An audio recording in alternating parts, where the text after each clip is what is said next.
Front straightaway. And Newman just got right out sideways, and then he looped it. And the caution was out. And backed away from the mayhem. Yeah. There we go. Oh, you can hear the tires. Sideways.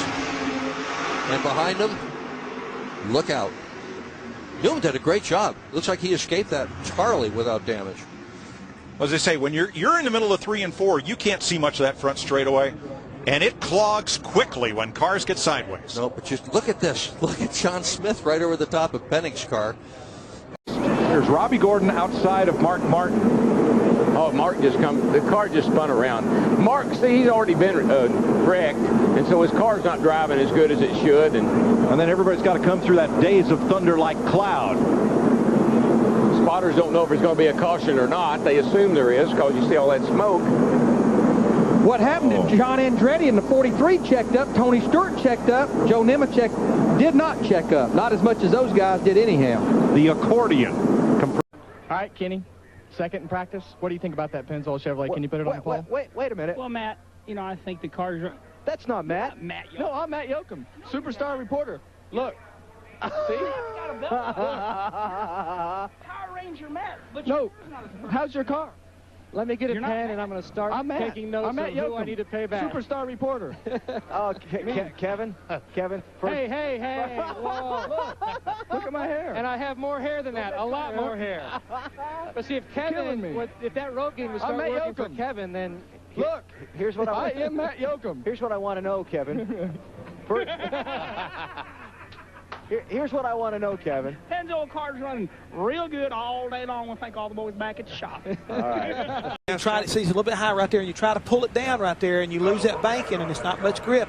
And the one other thing right there, and not to criticize the young man because he is a rookie, but they'll tell you in these drivers' meetings, these veterans will tell you when it gets loose like that, turn it to the left, lock it up, and spin it around. And he tried to catch it, and he got away from it. He was up the racetrack about a half a lane.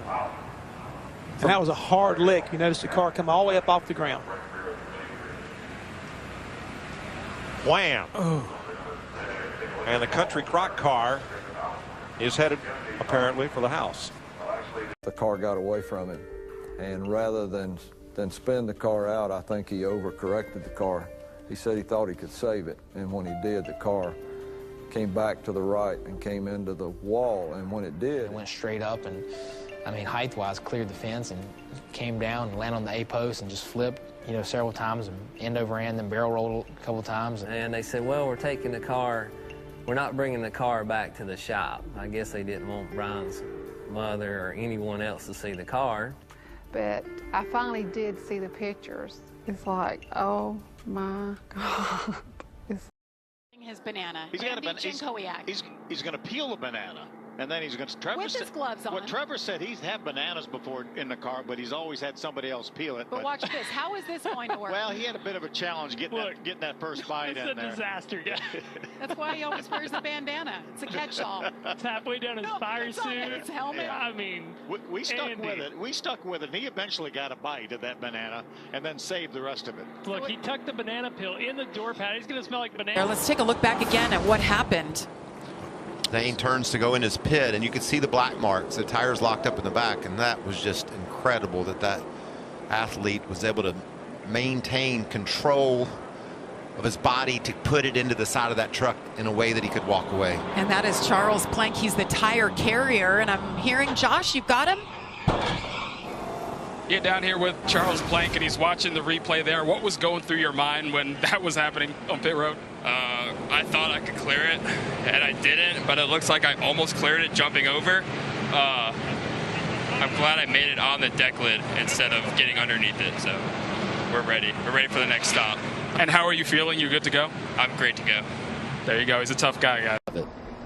By the way, Dexter Stacy has also climbed from his race car. So this is Blaine Perkins. You see he's going to get hit. The car's going to catch the air, land right here on the roof, and here comes the barrel roll. Right when you get sideways like that, it starts to bite, and then off it goes.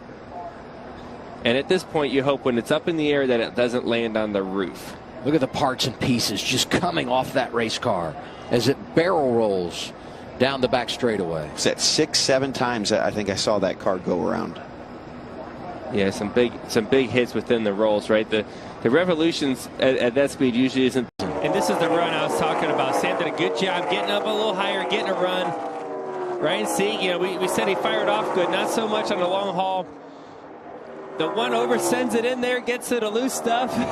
Ryan turns back underneath them for a Big drag time race. loose here by the 39. They hit. Oh my goodness. The one car actually has a flat tire here. Goes down in turn one, hits the wall. He has 2 flat right side tires now. Shades of Atlanta Motor Speedway for the Cup cars. Sam Mayer by inches. It's the second closest finish in series history. And heartbreak for Ryan Sieg, who was that close to career win #1. The next NASCAR Cup Series race at Kansas Speedway, it's in May, and Busch Beer asked NASCAR fans to help name it. Busch had names narrowed down to 4 finalists: the Busch Latte 400, Nectar of the Cobs 400, For the Farmers 400, and Bushy McBush Race 400. The winner, you know it, Bushy McBush Race. This will be the official name of the race, May 2nd at Kansas Speedway. It's like Brushy McBrushface. Pretty wild battle here, coming to 2 to go. 17 of Stenhouse does a slide job on Chase Elliott. Chase Elliott, he kind of could have pushed the issue there, and look, it ends up costing him another position. Well, I think it cost Stenhouse too. Yeah, they each lose a spot to Kyle Busch, and a little frustration. That's on the cool down lap, where things weren't cooled down. Yeah. They had a discussion about it behind the pit wall afterward.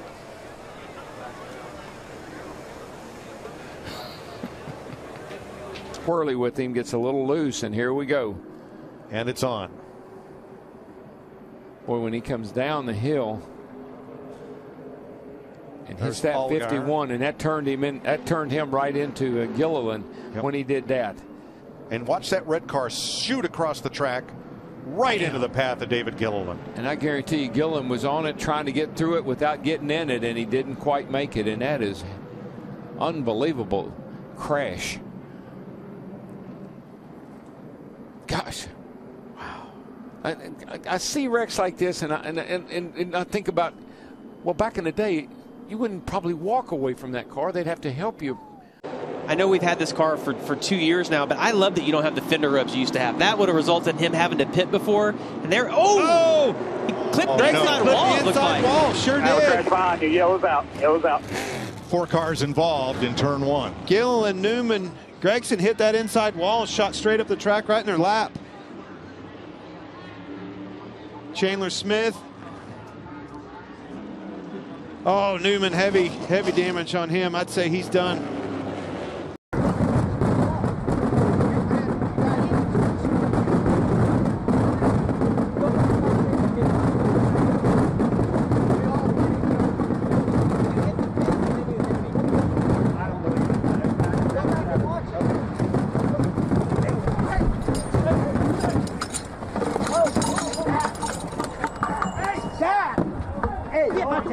Somebody get me, Doc. Hey! Oh! Hey, get out of here! Stupid! Why am I stupid? Why are you putting 3 wide? I didn't touch you! Who cares? You know we're gonna hit off the 2. There's no room. Plenty of room. There's no room. Plenty of room, bud. I reckon Charlotte. Bring it! I don't give a I can tell. I suck just as bad as you. I understand. Let's go! See the 2 monster cars get into one another. Reddick come up, got loose, come up into him, but look at that. You can see as he shot through that grass, the dust come flying up. Big move for William Byron, taking advantage of those 2 getting together. Yeah, you get excited. You get excited up here a lot, Clint, but it's rare that I hear you flabbergasted like that. That was awesome. Look at that. It was midway down the back straightaway that many of the teams were able to stop. Others, however, weren't able to. Jimmy Foster with the number 50. He sees others beginning to spin and slow down. Dave Blaney and Shane Hall all ready together, and there came Tim Fedor. A hard hit. He ends up on his roof. Every driver is fine, but many teams had to go to their backup cars, and many just failed to qualify.